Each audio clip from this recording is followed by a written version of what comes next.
ফেসবুকে সোশ্যাল মিডিয়ায় ইদানিং দুইটা নারীকে নিয়ে হাড্ডাহাড্ডি লড়াই চলছে। লড়াইটা কি? দুজনেই বলে নোয়াখালী কঞ্জালা, দুজনেই বলে পরক্রিয়া করছে। হায় মোর আল্লাহ! তো দুটোই নোয়াখালী। একটা হলো কি নাম, নাটক করে হ্যার নাম বলে তিথি, আর একটা হলো কে, ওই যে সবাই তো চেনেন, বুবলি আপা, আমাদের বুবলি আপা।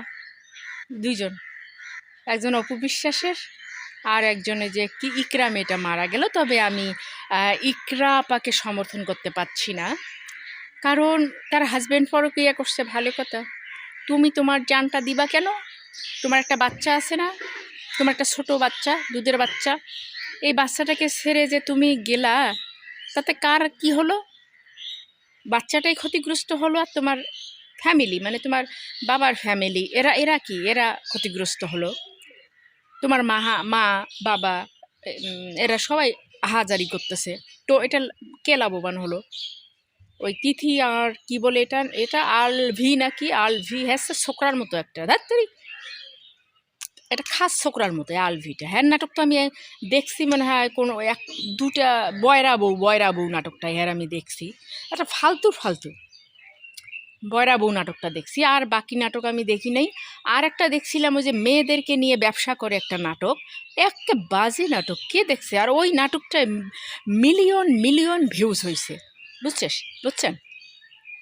তাই বলি যে এক্ষেত্রে আমি অপু বিশ্বাসকে বাহাবা দেব, যে সে কিভাবে ঘুরে দাঁড়াইছে। তার হাজব্যান্ড পরক্রিয়া করে আরেকটার কাছে গেছে, তাকে কত সম্মান করছে, তার বাচ্চাটা, সব কিছু মিলে আমি অপু বিশ্বাসকে বাহাবা দেব, অনেক বাহাবা দেব। শুধু এতটুকু নয়, বিশাল রকমের বাহাবা দেব আমি অপু বিশ্বাসকে। তবে ইকরার প্রতি আমি মনক্ষুণ্ণ। সে আত্মঘাতী করার জন্য, মানে নিজে চলে যাওয়ার জন্য, এটা আমি অ্যাকসেপ্ট করি না। তোমার জীবনে কে কী করলো, তুমি তার জন্য নিজেকে বিসর্জন দেবে, এটা আমি অন্তত অ্যাকসেপ্ট করি না। ঠিক আছে, সে গেছে, তুমিও একটা পরক্রিয়া করতা বা তুমিও একটা বিয়ে শাদী করতা, দেখে দিতা, সমস্যা কোথায়? এই জন্য তোমাকে আত্মহত্যা করতে হবে কেন? আর এই বাচ্চাটা, দুধের বাচ্চাটা, 2-2.5 বছরের বয়সের বাচ্চাটার কি হলো এখন? আর তোমার মা বাবার কি হলো? তা যাই হোক, বেশি কিছু আর বলতে চাই না, এটুকু আমি।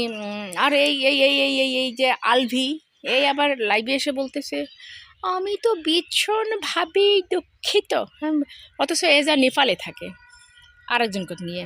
কি শয়তান রে, নেপালে থাকে, হ্যাঁ বলে দেশে আসতেও পারেনি। আসতেও পারেনি। তো ঠিক আছে, ভালো থাকবে।